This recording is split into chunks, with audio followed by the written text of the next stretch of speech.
Hi everyone. Welcome back to Aruna memories. ఈరోజు ఎంతో tasty France కర్రీని మీతో షేర్ చేసుకోబోతున్నానండి. ఇది చాలా టేస్టీగా ఉంటుంది. తినే కొద్దీ తినాలనిపిస్తుంది. అండ్ అలానే మళ్ళీ మళ్ళీ ఈ ప్రాసెస్‌ని ఫాలో అవ్వాలనిపిస్తదండి. వీడియో అయితే స్కిప్ చేయకుండా చూడండి. ప్రాసెస్ ఏంటన్నది క్లియర్‌గా చూపిస్తాను. ఫస్ట్ టైమ్ చేసేవాళ్ళు కూడా ఈజీగా, టేస్టీగా అయితే ప్రిపేర్ చేసేస్తారండి. అంత బావుంటుంది. ఇంకా ప్రాసెస్ అయితే చూద్దామండి. ఫ్రాన్స్‌ని తెచ్చినాక అది పైన ఒక్కసారి ఇలా మధ్యలోకి కట్ చేస్తే దాని లోపలున్న వేస్ట్ అనేది మనకి కనిపిస్తదండి. దాన్ని మనం రిమూవ్ చేసేయాలి. దాని వేస్ట్ కదా! తీసేస్తేనే మనకి కర్రీ అనేది టేస్ట్ ఉంటుందనమాట.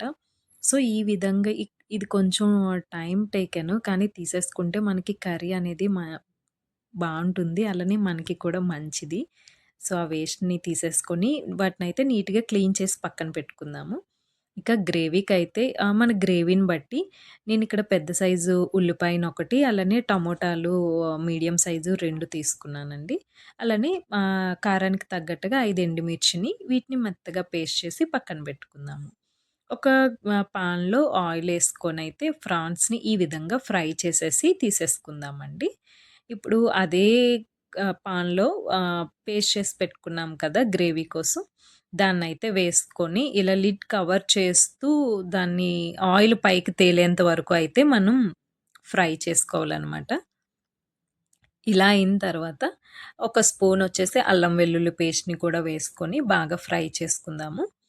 ఇక టేస్ట్‌కి తగ్గట్టుగా సాల్ట్‌ని కూడా యాడ్ చేసుకుందాము. అలానే మన స్పైసీకి తగ్గట్టుగా కారప్పొడినైతే వేసుకోవాలండి. నేనిక్కడ 2 స్పూన్స్ వేసుకున్నాననమాట. అది పచ్చివాసన పోయేంత వరకు మనం బాగా ఫ్రై చేసుకోవాలి. గ్రేవీ ఎంత బాగా ఫ్రై అయితే కర్రీ అనేది మనకంత టేస్టీగా వస్తుందండి. ఇక గరం మసాలాని వచ్చేసి ఒక 2 స్పూన్స్ వరకు అది వేసుకున్నానండి. అంటే ఇది ఇంట్లో చేసుకునేదైతే మాది 1 స్పూన్ ఏస్తే సరిపోతుంది. ఇది బయట షాప్‌లోది కాబట్టి 2 స్పూన్స్ వేయాల్సొచ్చింది. సో, అది వేసుకొని బాగా ఫ్రై అయిన తర్వాత ఫ్రాన్స్ ఫ్రై చేసుకున్నాం కదా! అవి యాడ్ చేసేసుకొని అది కుక్ అవ్వటానికొచ్చేసి వాటర్‌నైతే యాడ్ చేసుకోవాలండి. హాఫ్ గ్లాస్ వరకు వాటర్ పడింది. అది వేసి ఇంకా మీడియం ఫ్లేమ్‌లో ఇలా ఆయిల్ పైకి తేలేంత వరకు, దగ్గర పడేంత వరకు కుక్ చేసుకోవాలండి. చూడండి ఎంత యమ్మీగా ఉందో. చాలా బావుంటుందండి. తప్పకుండా అయితే ట్రై చేయండి.